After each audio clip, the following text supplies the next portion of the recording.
మహానాడు అని చెప్పేసి టీడీపీ ఒక సభ పెట్టింది ఏపీలో. ఆ ఏపీలో తెలంగాణకు సంబంధించిన రాజకీయ నాయకులు పోయి అక్కడ మాట్లాడుతూ తెలంగాణ అనే పదం డిక్షనరీలో లేదు అని చెప్పేసి మాట్లాడారు. అంటే ఆంధ్ర వాళ్ళ పాదాల దగ్గర తెలంగాణ తీసుకెళ్లి తాకట్టు పెట్టినారు అనుకోవచ్చా? ఇప్పుడు ముఖ్యంగా ఆ యొక్క సభని మనం గమనించాల్సింది ఏంటంటే, గత దశాబ్దాల పాటు అదే విధంగా అదే ధోరణితోని ఆంధ్ర వాళ్ళు, ఆంధ్ర పెత్తందారులు, ఆంధ్ర నాయకులు మన అస్తిత్వంపై, మన తెలంగాణపై చేసిన దాడి కంటే అదేం పెద్దమైనది కాదు. అదే చిలుక మనదే గాని పలుకు పరాయివాడిది.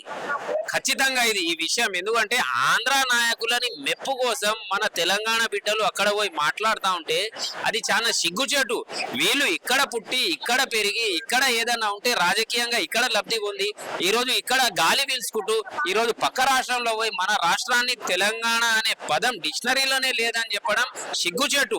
ఆయన తెలంగాణ చరిత్ర తెలుసుంటే నాకు తెలిసి ఆయన చంద్రబాబు గారి లెక్కనే మోసకారపు తెలివి, వెన్నెపొట్టు దారుడు లాగానే నాకు కనిపించిండు. ఎందుకంటే ముఖ్యంగా తెలుసుకోవాల్సింది ఏంటంటే, ఈ రోజు త్రిలింగ అనే పదం నుంచి, తెలంగాణ అనే పదం నుంచి తర్వాత ఏర్పడిన పదమే తెలంగాణ. దీనికి దాదాపుగా ఒక 600-700 సంవత్సరాల చరిత్ర కలిగి ఉన్న నిజాం నవాబు పరిపాలించిన రాష్ట్రం మన తెలంగాణ రాష్ట్రం.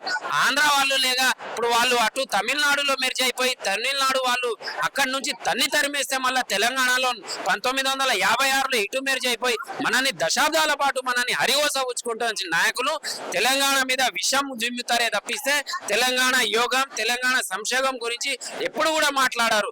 ఇప్పుడు ఏదైతే ఆ నాయకుడు ఎవరైతే మన తెలంగాణ రాష్ట్రం నుంచి అక్కడ పోయి మాట్లాడిండో ఆయనకు చంద్రబాబుని మెప్పు చేయాల్సి ఉంటే చంద్రబాబు లోకేష్ గారిని సంఘ నాకు తప్పిస్తే వాళ్ళ కాళ్ళకి మోకరిల్లి దండం పెట్టు, నీకు అంతగా వాళ్ళని సేవ చేయాల్సి వస్తే.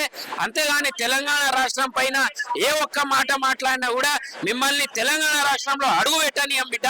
ఖబర్దార్. తెలంగాణ రాష్ట్ర ప్రజల తరఫున తెలంగాణ పౌరుడిగా చెప్తా ఉన్నా, ఈ రోజు తెలంగాణ గురించి ఏ ఒక్క పదం కూడా మాట్లాడితే ఈ రోజు 1200 మంది విద్యార్థుల బలిదానాల మీద నెలకొన్న తెలంగాణ రాష్ట్రాన్ని ఈ రోజు నువ్వు డిక్షనరీలోనే లేదని చెప్పి ఎట్లా అంటావు? నువ్వు అసలు తెలంగాణ చీమ నెత్తురు నీలో ఉందా అని చెప్పేసి కూడా నేను నీకు సూటిగా ప్రశ్నిస్తా ఉన్నా.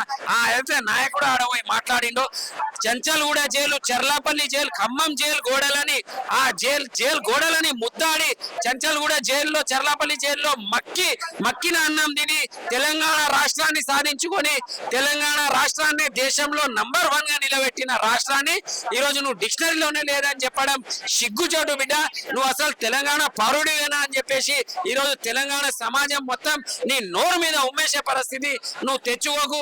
నీకు అంతగానం నీకు యావ చేయాలనుంటే, నీకు సేవ చేయాలనుంటే రోజు పొద్దున్నే అమరావతి పోయి నువ్వు చంద్రబాబు బూట్లు నాకి, ఆయన సంఖ నాకి, ఆయనకు సేవ చేసుకో తప్పిస్తే తెలంగాణని నువ్వు డిక్షనరీలో లేదని చెప్పడం ఇది సిగ్గుచోటు బిడ్డ.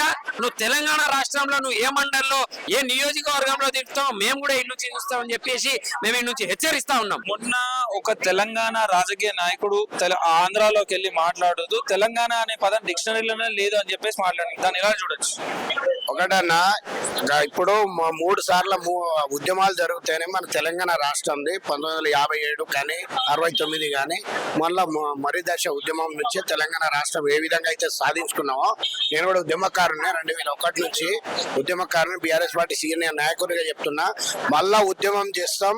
తెలంగాణ ఉద్యమాలు చేసి అమరవీరుల త్యాగం కానీ, మన పెద్దసారి కేసీఆర్ గారి వారి అడుగుజాడలో వారి సూచన మేరకు మేము ఏదైతే అనుకొని వారి మాటలని తూటాలుగా మార్చుకొని ఏ విధంగా అయితే సాధించుకున్నామో తెలంగాణని, ఆ తెలంగాణ తెచ్చుకున్న రోజు ఈ రోజు ఆవిర్భావ దినోత్సవ శుభాకాంక్షలు తెలుపుతూ అమరవీరులకు జోహార్లు తెలుపుతూ చెప్తున్నా.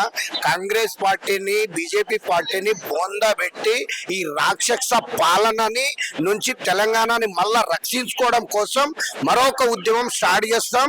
ఇదే కాంగ్రెస్ పార్టీని, బీజేపీలో ఉన్న 8 నెత్తి మీద బొచ్చున్నోనికి లేనోనికి అందరికీ బుద్ధి చెప్తాం. త్వరలోనే మట్టిలో కలిపేస్తామని చెప్పేసి కూడా నేను తెలియజేస్తున్నాను.